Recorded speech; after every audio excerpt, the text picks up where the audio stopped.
So hello student, this is Deepika Srivastava. तो हम topic शुरू करने जा रहे हैं पैथोफिजियोलॉजी की यूनिट 3 से थायराइड डिजीज़ के बारे में डिस्कस करने जा रहे हैं। थायराइड डिजीज़ क्या होते हैं? हमारा जो थायराइड ग्लैंड होता है ये लार्जेस्ट एंडोक्राइन ग्लैंड होता है और इसका जो वेट होता है ऑलमोस्ट 15 से 20 ग्राम होता है। ये जो हमारा थायराइड ग्लैंड होता है ये हमारे नेक में, गले में प्रेजेंट रहता है और ये 2 हार्मोन्स को रिलीज़ करता है जिसे हम कहते हैं T3 एंड T4 कहते हैं। हमारा जो T3 होता है इसका जो फुल फॉर्म होता है दैट इज़ टायरोनाइन होता है और इसे हम कहते हैं टायरोक्सिन। ठीक है, तो ये जो 2 हार्मोन्स हैं ये हमारी थायराइड ग्लैंड प्रोड्यूस करती है जिसे हम T3 एंड T4 कहते हैं। T3 को हम कहते हैं ट्राईआयोडोथायरोनाइन और T4 को हम कहते हैं थायरोक्सिन। ये जो थायराइड ग्लैंड होता है हमारा, ये हमारे बॉडी को, ये जो हार्मोन्स होते हैं ये हमारी बॉडी के होम्योस्टेसिस में हमारी हेल्प करते हैं, लाइक बॉडी टेम्परेचर को मेंटेन करने में, लाइक हार्ट रेट को कंट्रोल करता है, हमारी मेटाबॉलिज्म को कंट्रोल करता है। तो इस तरह से ये जो हमारे थायराइड हार्मोन्स होते हैं T3 एंड T4 ये हमारी बॉडी में बहुत ही इम्पॉर्टेंट रोल प्ले करते हैं। ठीक है, तो यही जब थायराइड हार्मोन्स जो T3 एंड T4 है इसका प्रोडक्शन, इसकी सिंथेसिस बहुत ज़्यादा अमाउंट में हो जाता है या बहुत कम अमाउंट में हो जाता है तो ये कुछ डिजीज़ कॉज करते हैं जिसे हम कहते हैं थायराइड डिजीज़। अगर T3 T4 ज़्यादा अमाउंट में हो जाता है तो हम उसे कहते हैं, अगर T3 T4 ज़्यादा अमाउंट में हो जाता है तो उसे हम कहते हैं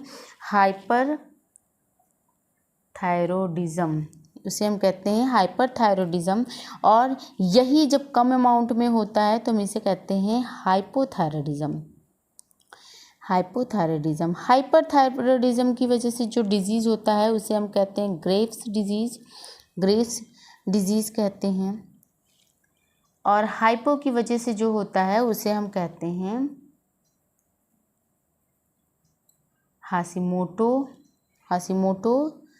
डिजीज़ कहते हैं। ओके, हमारे जो ये T3 T4 है इसकी सिंथेसिस कैसे होती है इसको हम डिस्कस करते हैं और इसी के डिस्कशन से ही हमें इसके साथ जो डिजीज़ेस हो रही हैं कैसे हो रही हैं इस चीज़ का पता लगेगा। क्या होता है, जब भी हम आयोडीन लेते हैं, पहली बात तो हमारे ब्लड में आयोडीन नहीं होता है, हमारी ब्लड में आयोडाइड होता है। तो जब भी हम आयोडाइड हमारी ब्लड में होता है, जब भी हम आयोडीन लेते हैं और ये हमारी ब्लड में आयोडाइड के फॉर्म में पहुंचता है तो ये ऑक्सीडेशन की प्रोसेस करता है and it will convert into iodine, और ये आयोडीन में हमारे कन्वर्ट हो जाता है। उसके बाद क्या करता है, ये आयोडीन में कंबाइन होता है हमारे अमीनो एसिड से जिसका नाम है थायरोक्साइन। ये एक अमीनो एसिड है, इसके साथ कंबाइन होता है और कंबाइन होके ये बनाता है हमारा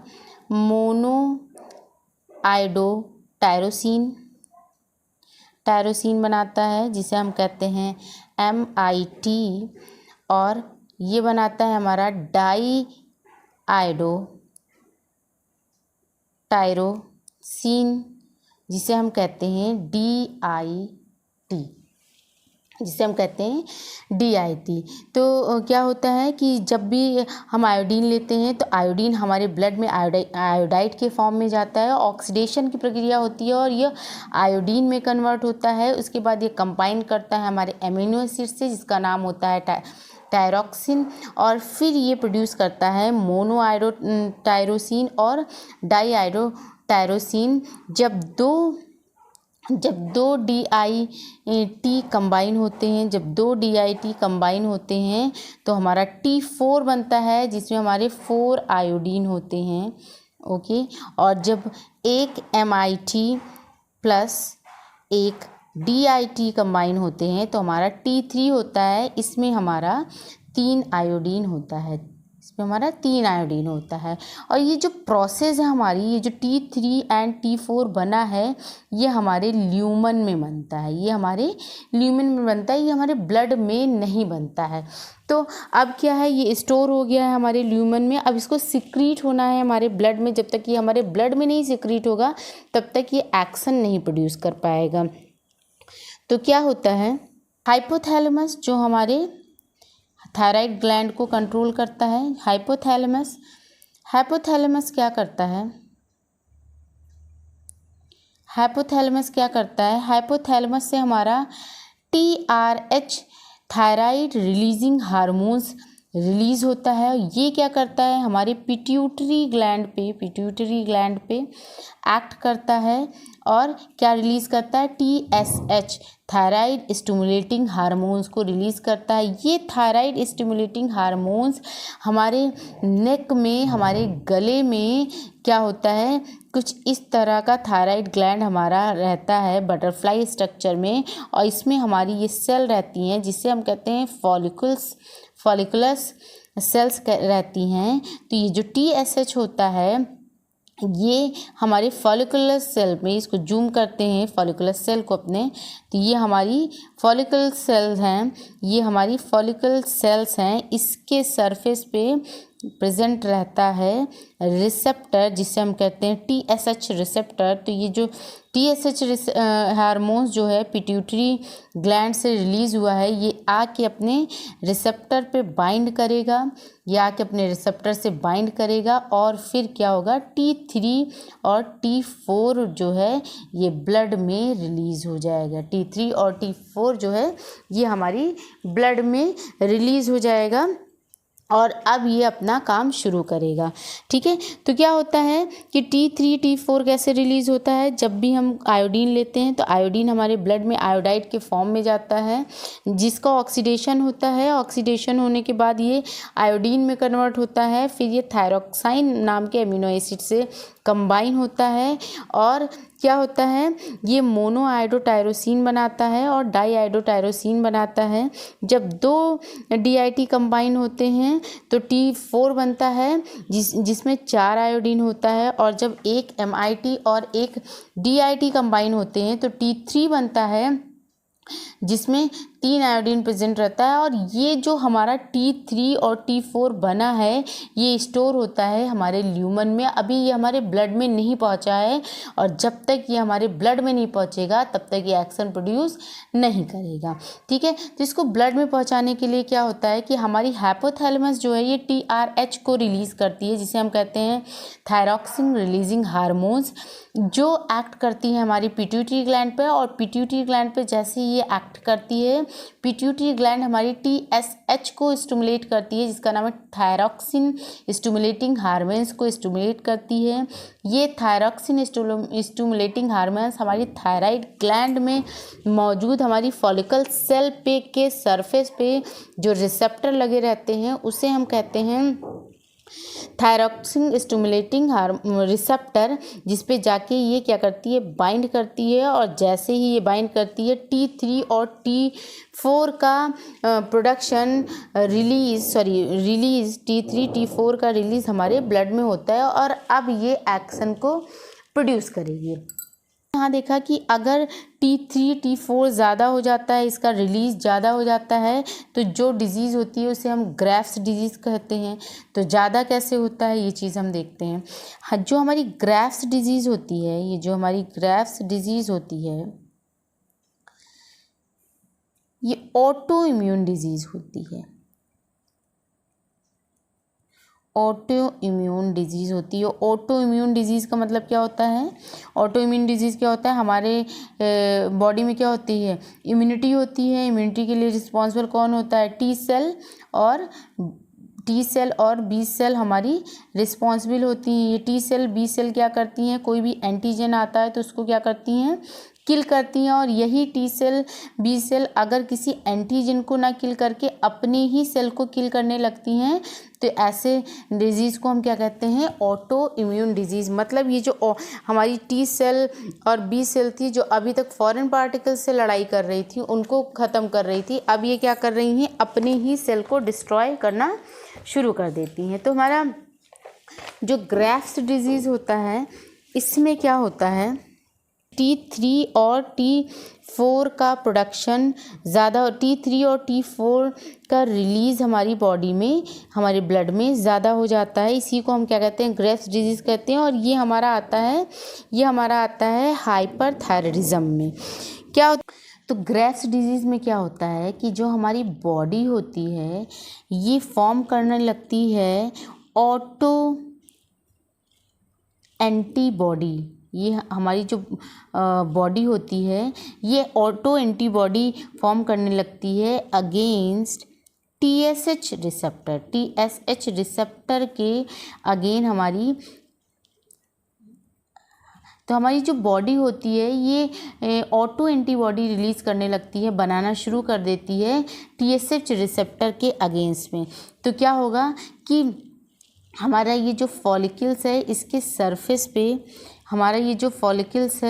इसके सरफेस पे ये हमारे रिसेप्टर अवेलेबल रहते हैं। तो क्या होता है, ये जो एंटीबॉडी होती है ये आती है और इस रिसेप्टर पे बाइंड करती है। ये जो रिसेप्टर होता है ये पहचान नहीं पाती है कि ये जो बाइंड हुआ है ये हमारा TSH हार्मोन्स ना होके ये ऑटो एंटीबॉडी TSH है ये, ठीक है। तो ये हमारी जो फॉलिकल्स पे अवेलेबल रिसेप्टर हैं TSH के, ये इस पे क्या करती है, जो ऑटो एंटीबॉडी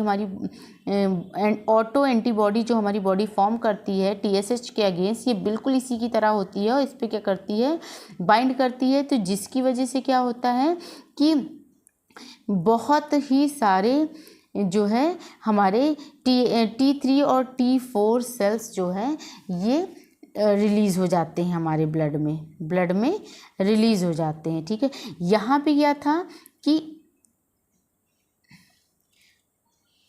जब ये बाइंड कर रहा था तो एक सफिशिएंट अमाउंट में T3 और T4 रिलीज़ कर रहा था, जितना हमें ज़रूरत थी उतना ही रिलीज़ हो रहा था। लेकिन in this case Graves disease में क्या हो रहा था, जब बॉडी ने ऑटो एंटीबॉडी बना लिया हमारे TSH रिसेप्टर के अगेंस्ट, और जब ये बाइंड करता है इस पर तो बहुत ही ज़्यादा एक्सेस अमाउंट में T3 और T4 हमारा ब्लड में रिलीज़ हो जाता है और एज़ कम्पेयर टू दिस, और इसी को हम कहते हैं हाइपरथायरॉयडिज्म, और इसी से हमारा होता है ग्रेव्स डिजीज़ में होता क्या है कि ये जनरली जो ग्रेव्स डिजीज़ हमारी होती है ये फीमेल में ज़्यादा होती है, 10 टाइम्स मोर फीमेल में पाई जाती है। फीमेल में जो एज रहती है 20 से 40 ईयर्स के फीमेल में ज़्यादा ये देखी जाती है, ठीक है। इसका जो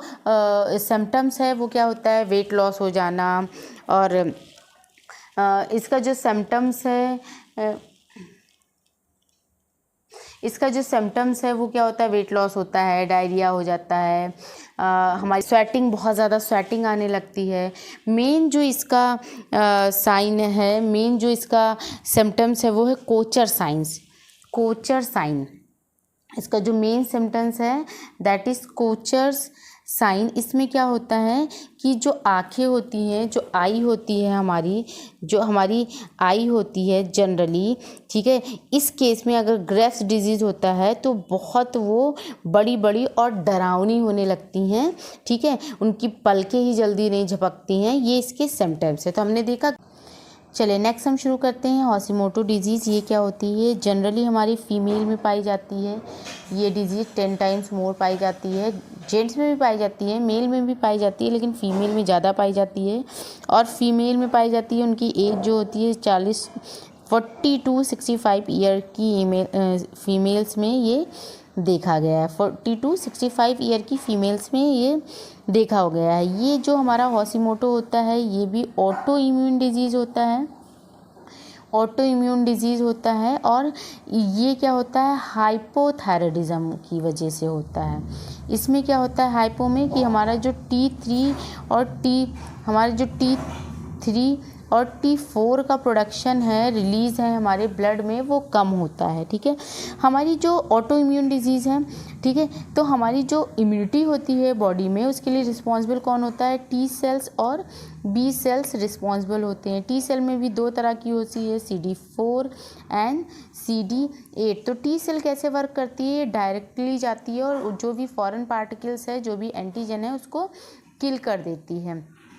लेकिन जो हमारी बीटा सेल होती है, ये क्या करती है? खुद से किल नहीं करती है, ये एंटीबॉडी बनाती है, रिलीज़ करती है, और ये एंटीबॉडी जाती है, किल करती है। ठीक है, तो जब भी हमारे ब्लड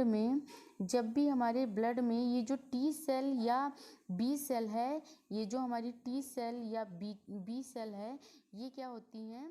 एबनॉर्मल हो जाती हैं। तो ये क्या करती हैं? अपनी ही सेल्स को खाना शुरू कर देती हैं। और जब ये अपनी ही सेल को हार्म करना शुरू कर देती हैं, अपनी ही सेल को खाना शुरू कर देती है, तो हमारी बॉडी क्या करती है? इस सेल को डिस्ट्रॉय कर देती है। हमारी बॉडी क्या करती है? इस सेल को डिस्ट्रॉय कर देती है, किल कर देती है, जिसकी वजह से क्या हो जाता है? ये फर्दर प्रोसीड नहीं हो पाते हैं और आगे की सेल को कोई नुकसान नहीं कर पाते हैं। ठीक है, लेकिन आगे की सेल को नुकसान नहीं कर पाते हैं। तो ये जो बॉडी हमारी ये जो वर्क कर रही है कि इस टी सेल को डिस्ट्रॉय कर दे रही है, इस टर्म को हम कहते हैं सेल्फ टॉलरेंस क्रिएट कर देती है हमारी बॉडी, जिसकी वजह से क्या होता है? ये इस पर्टिकुलर सेल को, उस सेल को जो अपने ही सेल को खाना शुरू कर रही है, अपनी ही सेल के लिए हार्म है, उसको किल करना शुरू कर देती है। तो जब इसको किल कर देगी तो क्या होगा कि ये फर्दर आगे की तरफ प्रोसीड नहीं हो पाएगी। जब ये प्रोसीड नहीं हो पाएगी तो आगे की सेल को कोई नुकसान नहीं पहुंचा पाती है।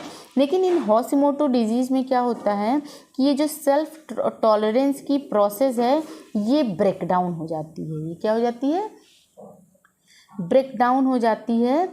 ये जो हमारी बॉडी है, उस टी सेल बी सेल, जो T cell B cell abnormal हो जाती है ब्लड में, उसको किल नहीं कर पाती है, जिसकी वजह से क्या हो जाती है?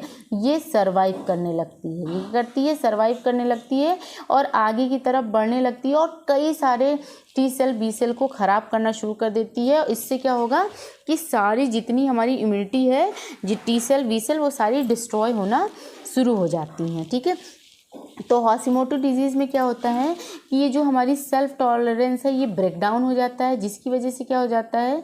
ब्रेक डाउन हो जाता है। और ये जो हमारी सेल्फ टॉलरेंस है, ये ब्रेक डाउन क्यों होता है? तो क्या हो जाता है? जीन म्यूटेशन हो जाता है।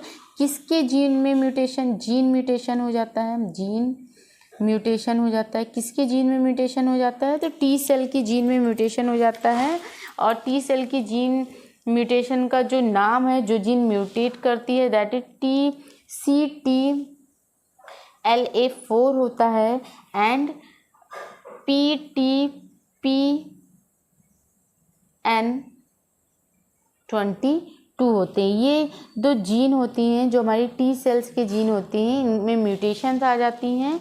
CTLA का जो फुल फॉर्म है that is cytotoxic T lymphocyte associated antigen 4 कहलाता है ये। और इसको हम कहते हैं प्रोटीन टायरोसिन फास्फेटेज 22 कहते हैं। तो ये जीन हमारी टी सेल्स के होते हैं, इनमें म्यूटेशन आ जाता है, जिसकी वजह से क्या होता है? ये जो सेल्फ टॉलरेंस की प्रोसेस है, जो हमारी बॉडी की तरफ से होती है, जो हमारी बॉडी द्वारा होती है, ये ब्रेक डाउन हो जाता है। तो क्या होगा कि जो हमारी टी लिम्फोसाइट हैं, जो टी सेल हैं हमारी साइट हैं, या बी लिम्फोसाइट्स हैं, बीटा सेल्स हमारी,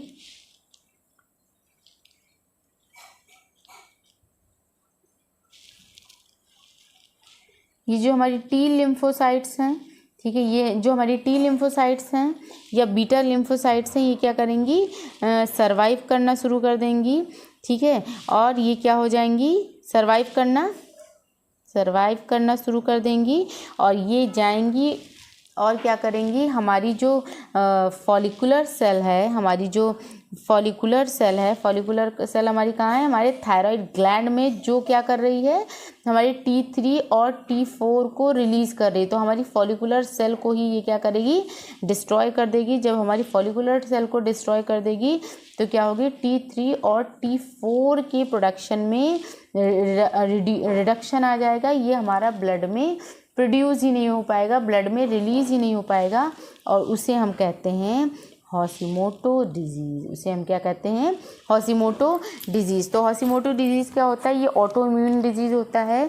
इसमें क्या होता है, हाइपोथायराइडिज्म इसमें क्या होता है, ये क्या होता है, जो हमारा हॉशिमोटो डिजीज़ क्या होता है, एक ऑटो इम्यून डिजीज़ होता है। ये क्यों होता है, इसमें हाइपोथायराइडिज्म होता है, T3 और T4 का प्रोडक्शन लेस हो जाता है। जो हमारी इम्यूनिटी होती है उसके लिए रिस्पॉन्सिबल होते हैं T लिम्फोसाइट सेल और बी लिम्फोसाइट सेल।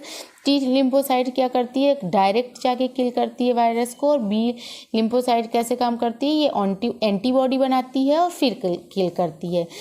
जब हमारी ब्लड में ये जो T लिम्फोसाइट सेल हैं या बीटा लिम्फोसाइट सेल हैं, ये एबनॉर्मल हो जाती हैं और अपने ही सेल को खाना शुरू कर देती हैं, उस टाइम पे हमारी बॉडी क्या करती है, इस सेल को ही डिस्ट्रॉय कर देती है। जो इस सेल को डिस्ट्रॉय करती है हमारी बॉडी, तो उस टर्म को हम कहते हैं सेल्फ टॉलरेंस। हॉशिमोटो डिजीज़ में क्या होता है, ये जो सेल्फ टॉलरेंस की प्रोसेस हमारी बॉडी के द्वारा किया गया है, इसका ब्रेकडाउन हो जाता है, ठीक है। और ये सेल्फ टॉलरेंस का ब्रेकडाउन होता क्यों है, तो ये इसलिए होता है क्योंकि हमारे T3 और जो हमारी T लिम्फोसाइट सेल हैं, उनके जीन में म्यूटेशन हो जाता है। कौन सी जीन में म्यूटेशन हो जाता है, तो हमारे जो है cytotoxin T lymphocyte associated antigen 4 में म्यूटेशन हो जाता है, और प्रोटीन थायरोसिन फास्फेट 22 में म्यूटेशन हो जाता है, जिसका शॉर्ट फॉर्म है ये, ठीक है। तो इससे क्या होता है, जो हमारी T लिम्फोसाइट और B लिम्फोसाइट्स हैं, ये क्या करती हैं, सर्वाइव होती रहती हैं, और ये हमारे फॉलिकुलर सेल को डिस्ट्रॉय कर देती हैं, जिसकी वजह से जो हमारा T3 का प्रोडक्शन है वो कम हो जाएगा। जो T3 और T4 का रिलीज़ हमारे ब्लड में है वो कम हो जाएगा। हमारी T3 और T4 का तो रिलीज़ कम हो जाएगा, लेकिन हमारी जो पिट्यूटरी ग्लैंड थी, ये किसको रिलीज़ कर रही थी, यहाँ पे TSH हार्मोन्स को रिलीज़ कर रही थी, ठीक है। तो इसका रिलीज़ तो कम होगा नहीं, क्यों, क्योंकि हमारी पिट्यूटरी ग्लैंड क्या है, लगातार इसको रिलीज़ कर रही है, इसको लगातार रिलीज़ करती जा रही है। हाँ, फॉलिकुलर सेल में प्रॉब्लम आ रही है, तो हमारा जो TSH है ये अपने रिसेप्टर पे बाइंड नहीं हो पा रहा है।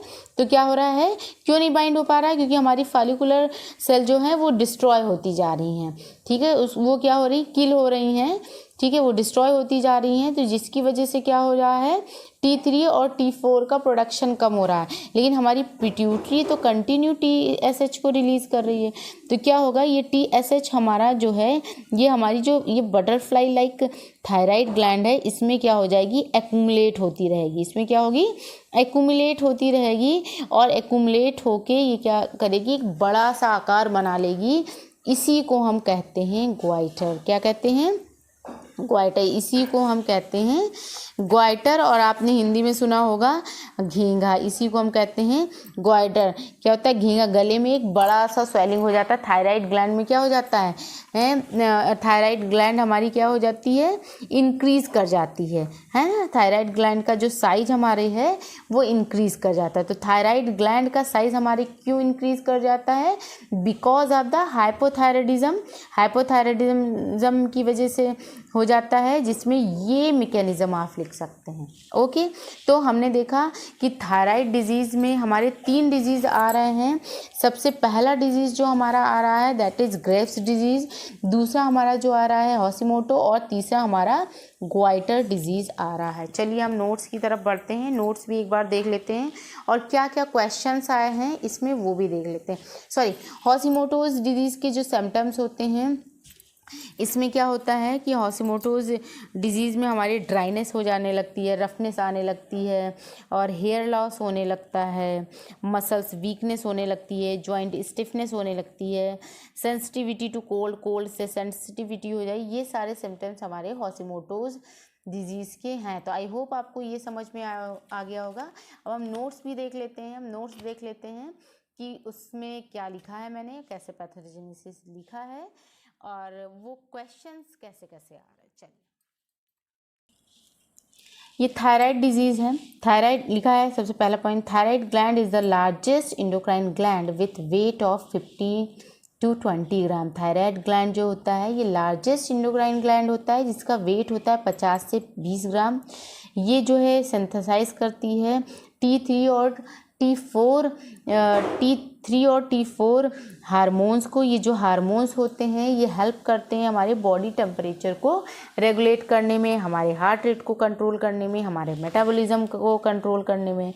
When your body thyroid gland is working correctly, अगर हमारी बॉडी में थायराइड ग्लैंड प्रॉपर तरीके से कंट्रोल वर्क कर रही है तो हमारी बॉडी बैलेंस में रहती है। अगर ये प्रॉपर तरीके से वर्क नहीं कर पा रही है तो ये बहुत ज़्यादा या तो हार्मोन्स T3 हार्मोन्स को रिलीज़ दे रही है या बहुत कम रिलीज़ कर रही है, तो इस केस में क्या होगा, हम क्या कहेंगे इसको, थायराइड डिजीज़। थायराइड डिजीज़ हमारी दो तरह की हैं, एक है ग्रेव्स डिजीज़ और हॉशिमोटोज़ डिजीज़। ग्रेव्स डिजीज़ क्या होती है, ऑटोइम्यून डिसऑर्डर होती है जिसको हम कहते हैं हाइपरथायरॉयडिज्म। इसमें T3 और T4 का रिलीज़ हमारी ब्लड में बहुत ज़्यादा हो जाता है। T3 और T4 कैसे रिलीज़ होता है ये हमने अभी आपको समझाया, और ये पैथोजेनेसिस है जो शॉर्ट फॉर्म में लिखा हुआ है। ग्रेव्स डिजीज़ कब होती है, जब कोई फैमिली हिस्ट्री हो आप थायराइड डिजीज़ की, आपकी फैमिली में किसी को थायराइड हो। ये जेनेटिक नहीं है but it could be possible कि अगर आपकी फैमिली में किसी को है तो इट कुड बी पॉसिबल कि फैमिली मेम्बर्स को भी हो जाए। अगर किसी इंसान को टाइप 1 डायबिटीज़ है या बहुत ज़्यादा वो आयोडीन का इंटेक कर रहा है तो पॉसिबल है कि उसे ग्रेव्स डिजीज़ हो सकता है। ठीक है, body is forming antibody against the TSH receptor. Body हमारी क्या करती है ग्रेव्स डिजीज़ में कि एंटीबॉडी फॉर्म करने लगती है TSH रिसेप्टर के अगेंस्ट, और यही एंटीबॉडी जो है ये TSH रिसेप्टर से बाइंड करती है, रिएक्ट करती है, और हमारी जो फॉलिकुलर सेल है ये स्टिमुलेट होता है। हमारी जो फॉलिकुलर सेल है ये स्टिमुलेट होता है और एक्सेस थायरॉक्सिन हार्मोन्स को रिलीज़ करता है जिसे हम कहते हैं हाइपरथायरॉयडिज्म, और फिर इसी को हम क्या कहते हैं, ग्रेव्स डिजीज़। नेक्स्ट, इसके सिम्टम्स क्या होते हैं, रैपिड हार्ट बीट हो जाती हैं। मेन क्या है हमारा, ये कोचर साइन है। कोचर साइन में क्या होता है कि हमारी आँखों पे इफेक्ट पड़ता है, आँख हमारी बड़ी और डरावनी दिखने लगती हैं, पलकें जल्दी नहीं झपकती। बाकी है बहुत ज़्यादा स्वेटिंग होने लगती है, हमारी जो स्किन है वो मॉइस्ट होती रहती हैं, डायरिया होता है, वेट लॉस होता है, ऑल दीज थिंग्स। तो ये हमारी फीमेल्स में कॉमन होता है, ये हमने पहले ही देख लिया है। हॉशिमोटो डिजीज़ क्या होता है, इसका मैंने अभी बताया कि ये भी ऑटोइम्यून डिजीज़ होता है और जनरली ये हमारे फीमेल्स में होता है, और इसकी ये शॉर्ट फॉर्म में पैथोजेनेसिस लिखी हुई है, और ये कैसे होती है ये अभी हम लोगों ने देखा है। ठीक है, इसके सिम्टम्स भी हम लोगों ने देखा है। नेक्स्ट हमारा आता है ग्वाइटर डिजीज़। ग्वाइटर डिजीज़ मैंने बहुत ही छोटा लिखा है क्योंकि इसकी जो पैथोजेनेसिस है, अगर ये 7 नंबर में आता है, हालांकि ये 7 नंबर में 2017-18 में आया है, तो अगर ये ग्वाइटर डिजीज़ आता है तो आप थायराइड का थोड़ा सा डिफिनीशन देंगे। आप थायराइड का डिफिनीशन देने के बाद आप इतना डिफिनीशन दे देंगे। डिफिनीशन देने के बाद जो हमने आपको अभी हॉशिमोटो का पैथोजेनेसिस बताया है कि कैसे उसमें जो है T3 और T4 का प्रोडक्शन डिक्रीज़ हो जाता है, जिसकी वजह से जो TSH का जो प्रोडक्शन डिक्रीज़ हो जाता है, उसकी वजह से ये क्या था, जो पिट्यूटरी ग्लैंड हमारी प्रोड्यूस कर रही TSH, ये क्या होता है हमारे ये जो थायराइड ग्लैंड में एक्यूमुलेट होता है, जिसकी वजह से क्या हो जाता है ग्वाइटर। तो आप ये मैकेनिज़्म आप पूरा लिख सकते हैं ग्वाइटर में, और आपका ये 7 नंबर का क्वेश्चन तैयार हो जाएगा। मैंने अगेन इसीलिए नहीं लिखा है क्योंकि मैं ऑलरेडी आपको समझा चुकी हूँ। ओके, इस टॉपिक से कुछ क्वेश्चंस हमारे हैं।